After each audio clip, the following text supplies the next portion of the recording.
Okay, let us begin today, and Matt, would you lead us in our prayer, please?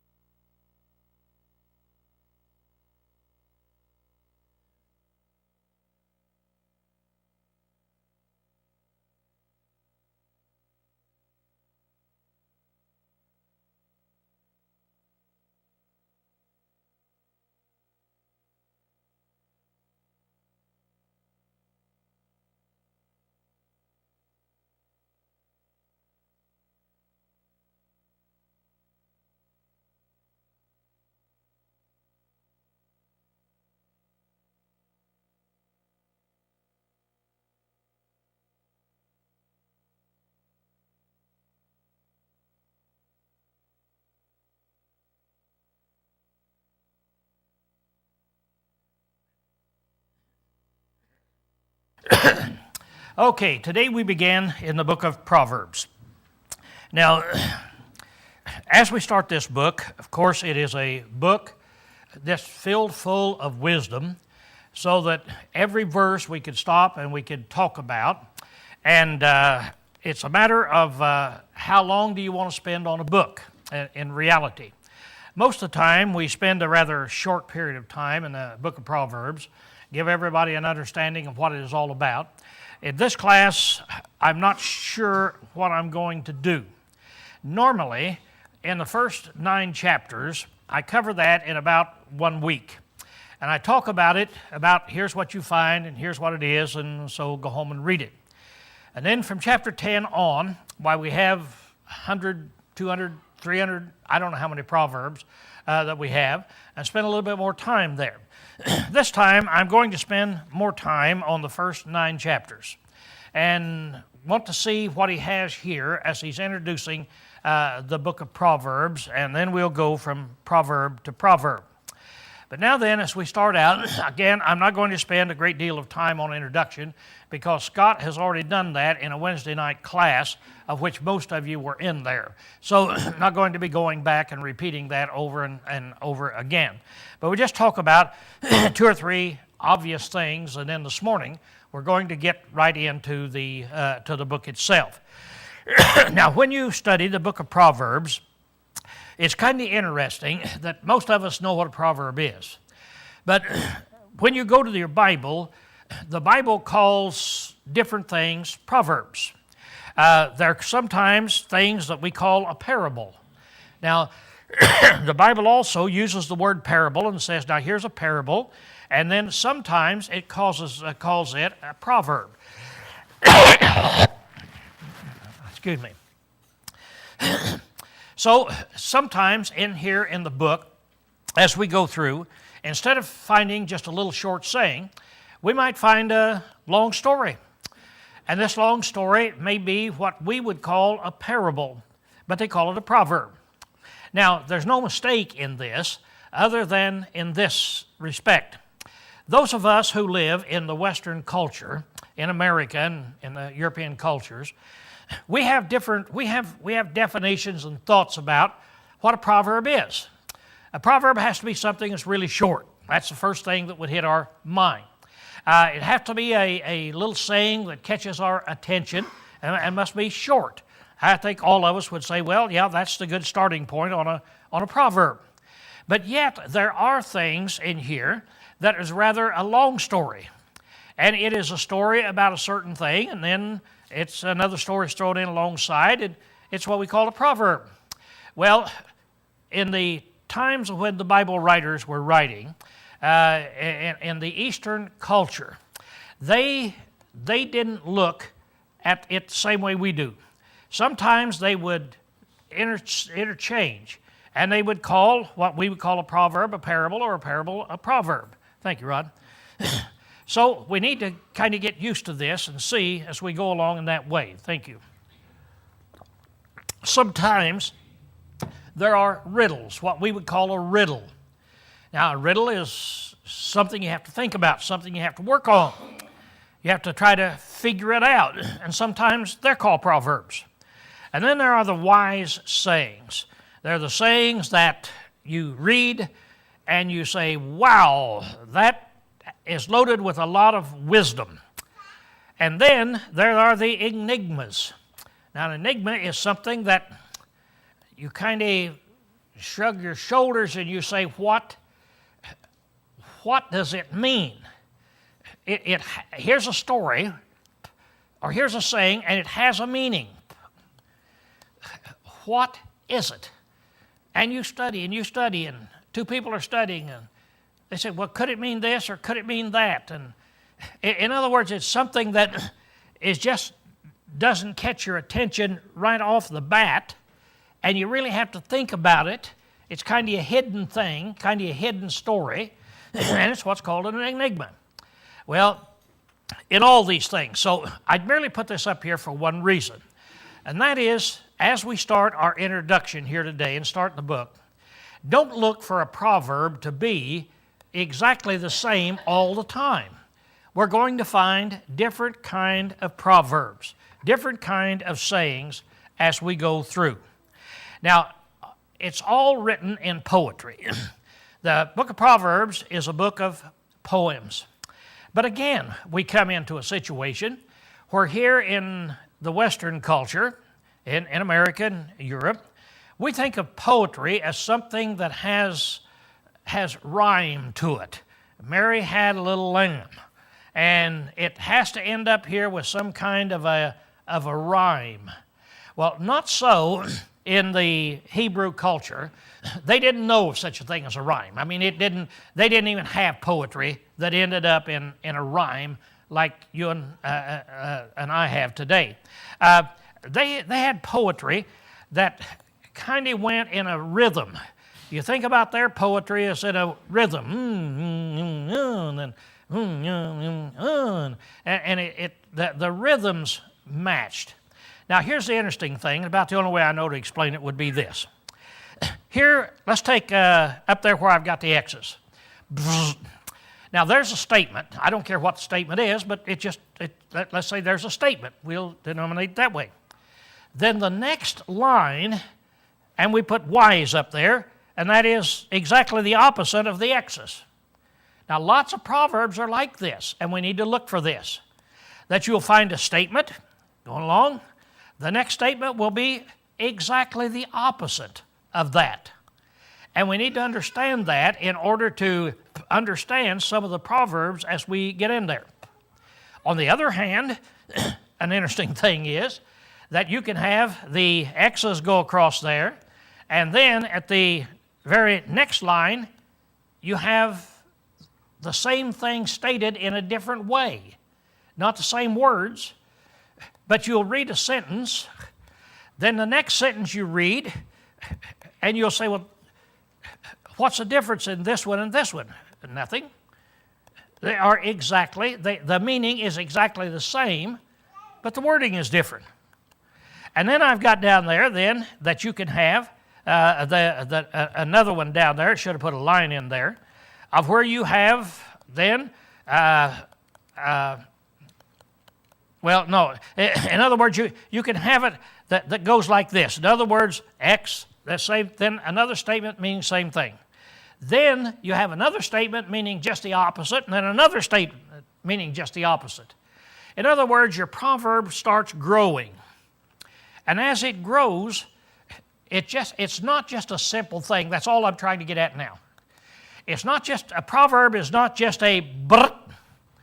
Okay, let's go to the next one. Brr, a short saying. But a proverb can be a brr, then the very next statement can be boo, but it means exactly the same as the other one. And so you have to look at that. You say, well, there's no difference in that. Yeah, they both mean the same thing. Sometimes you find it where the first two lines mean the same thing, second two lines mean exactly the opposite. In other words, I'm just trying to get us to think that when we look at Proverbs, we're not going to be looking at them as just a short little saying that you've got there. So here's one now I've got figured out here that got X's. Here's a statement. Next statement is exactly the opposite. Then the next statement is the same as the first statement, and then the next statement is just exactly the opposite. And so, as we're looking at Proverbs, get ready for these cute little things to happen. And they're very meaningful things once we understand the type of poetry that the Hebrews wrote. It becomes very meaningful, it becomes repeated, and so it's kind of fun to look at and study then in that way. But that's what we mean really in a book of poetry when we're studying in the Bible. Now, what is a proverb? This is the best definition I've ever heard. And it's a definition you can't forget. I didn't make up this definition. I wish I had have. But this definition, first time I heard it 100 years ago, I can't forget it. What is a proverb? Well, basically speaking, it is a long life in a short sentence. So you can kind of put it down like that. You say, what do you mean like that? Well, you take a person who has lived a long life, and during this long life, he has learned certain things. There are just certain things he's learned that it takes a long time to learn. And then once he has learned these things, which takes a long time to learn, and by the way, how would this guy learn it? Now we're talking about the original guy. How would he learn over a period of many, many, many years? So that he can write it down and say, now under this circumstance, here's what you should not do. Got any idea how he would do that? Experiences. He has tried it and made mistakes so many times.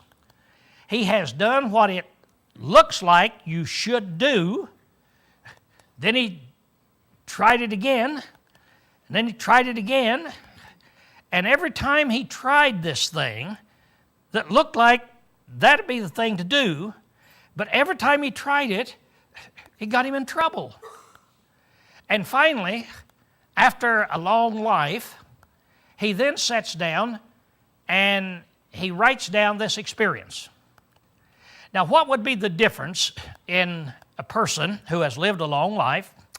They have learned, let's say, that you should not be a surety or a guarantor of another's loan.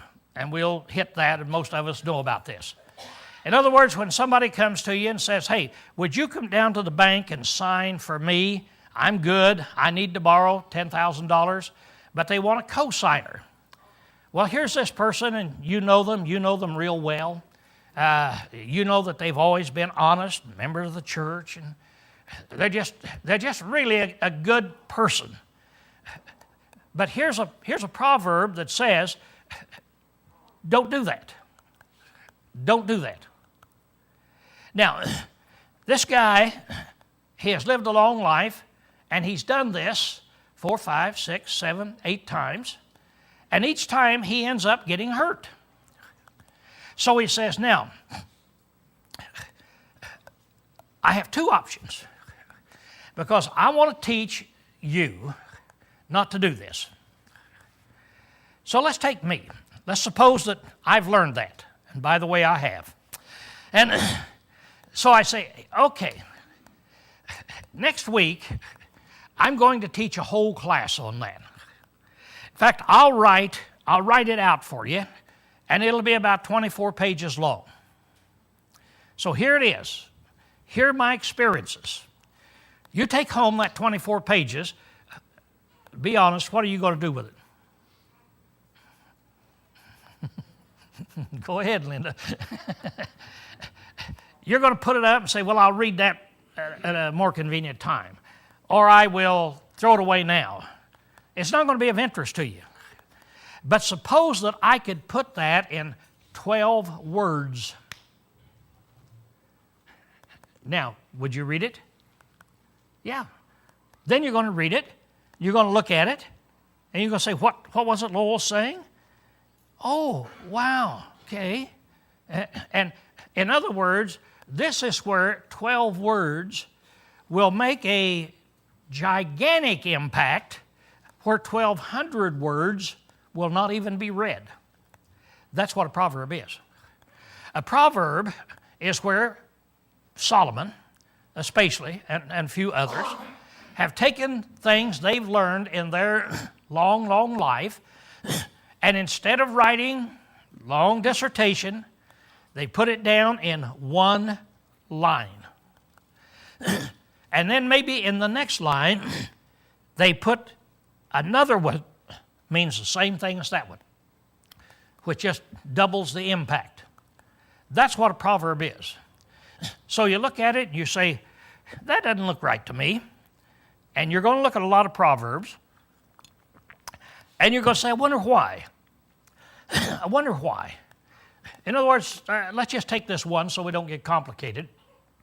I wonder why Solomon said, don't become a surety or don't sign a note for another person. Looks to me like you should do that. It's not going to hurt you. See? Not going to hurt you to do that because it's not going to take anything out of my bank account. They're going to give you a loan. Then you pay back the loan. And I'll never know anything about it. It's just going to be a nice situation. Wonder why Solomon said that. And so you have to wrestle with it.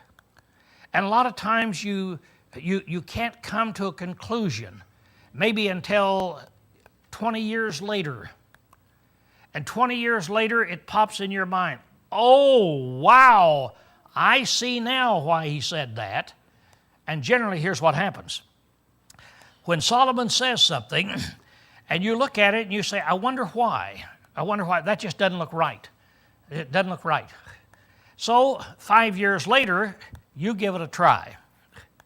Somebody comes to you, says, would you sign this, be a co-signer on my note? Well, sure, I know you as an honest man. Sure, I will. And then you get bit, and you get hurt. And the other individual gets mad at you and ends up not even speaking to you. And you're going to say, wow, I tried to do good, and it's turned out to be a real bad thing. Maybe you try it again a couple of years later, and the same thing happens. And then 2 years later, you read the book of Proverbs and you read what Solomon says. How's it going to hit you?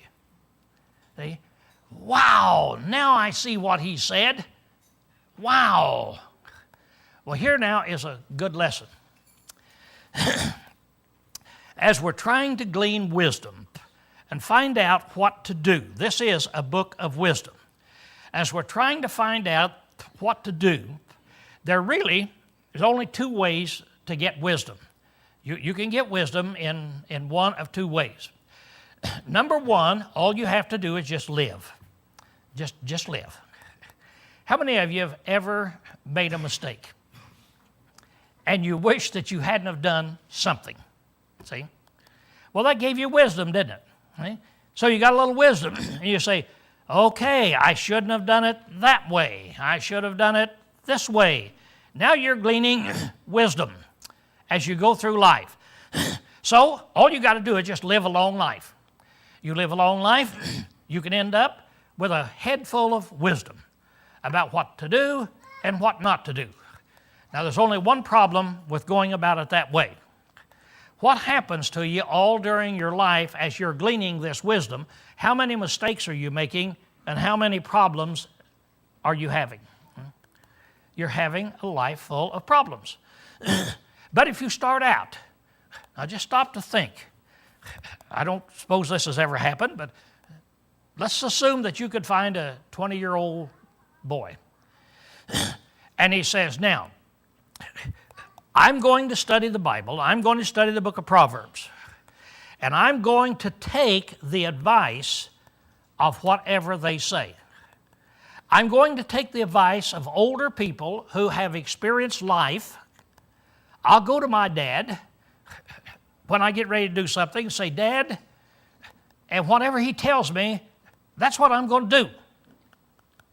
How many problems would a young man never experience if he just took what the Bible says and does what it says? When he can't find anything, he goes to Dad and he says, Dad, what do you think I should do?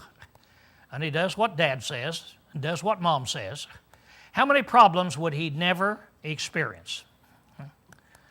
You say, I can't imagine. Well, I can't either, because I don't suppose it's ever been done. But you see, there's two ways to get wisdom. One is to learn it from people who have been through it, and the other is to experience it yourself. That's what the Proverbs is about. It's trying to say, look, you don't have to go through these problems. If you'll just listen to Solomon and listen to the others, you don't have to go through a lot of these problems. You know, one Proverbs, just one proverb. You say, which one? I don't care. I'm just picking it out. One proverb can keep you out of 20 years of real bad problems. It really can. See? It really can. So that's what we're opening our Bible up to, a book of Proverbs, and it's a book that if we will listen to it and obey it, it's going to get rid of just a gigantic number of problems that we will go through if we have to do it ourselves. So there's the definition I'd say to remember. It's just a long life in a short sentence that you've got there. Now, as we start on the book of Proverbs, it deals with the mind. It deals with the brain. It's not going to be dealing with the body and such as this. It's going to be dealing up here, how you think. Now, here are some words that you find in the first chapter. And we're going to jump right into that first chapter right now. And here's some words that you find in the first chapter that you have if you have wisdom. So if somebody came up to me and said, you know, I've analyzed Rod, and Rod is a man of great wisdom. Now, there's certain things I know about him. I don't have to ask. I know he has understanding and justice and prudence and knowledge and equity, and he can discern and has discretion. Because these are things that go with wisdom. This is what wisdom is made of. If you don't have these things, you don't have wisdom. I suppose you could liken it to making a cake. Go in the kitchen, pull down the flour, pull down the salt, pull down this, pull down that. And then you go over and you start mixing them together. What happens if you leave out 2 or 3 ingredients? Okay?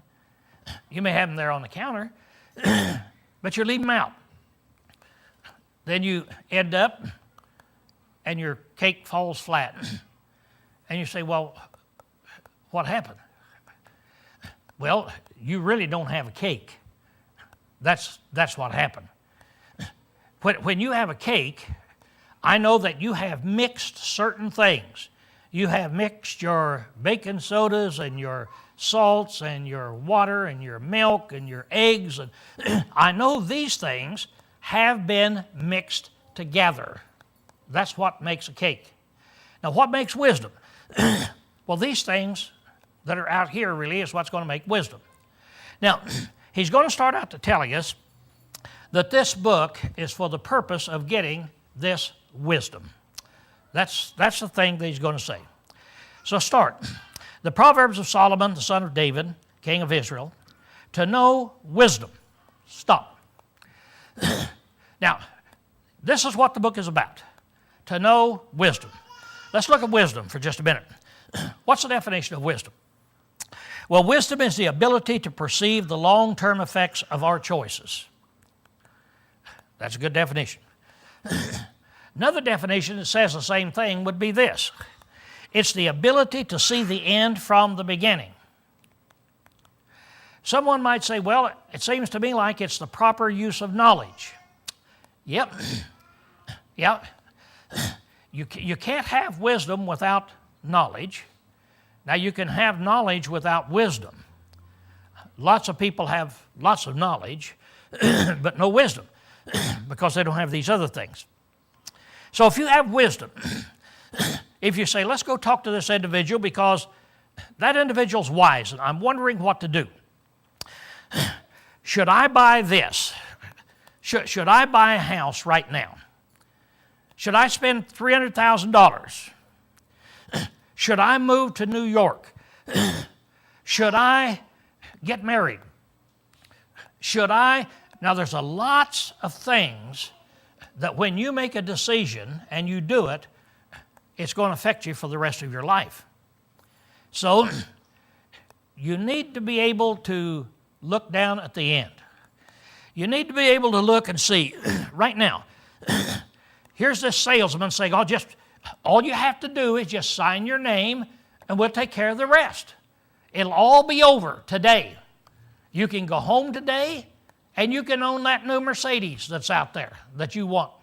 All you do is sign the paper. No money down. That's pretty simple.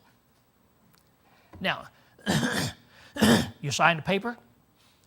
First 30 days, everything goes perfect. Man, you enjoy driving that new Mercedes.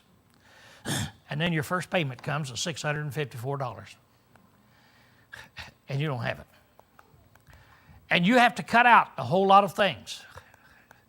You go down and talk to the Mercedes people, and they say, sorry, we can't do anything about it. This is another company. You go to them, sorry, we can't do anything. And all of a sudden, you see you're in trouble. So finally you say, I can't make the payment. I can't make the payment on my new Mercedes and the house payment. One of them has to go. So you say, well, it obviously is the Mercedes. So you go to loan company. I don't care where it is, GMAC or the bank or whatever it is, and you tell them, you say, I didn't realize what I was doing. I didn't understand. And here it is, I'm in so much trouble now, and I cannot make the payment. I cannot make it. And so I've got to turn the car back into you. Okay, they'll take the car.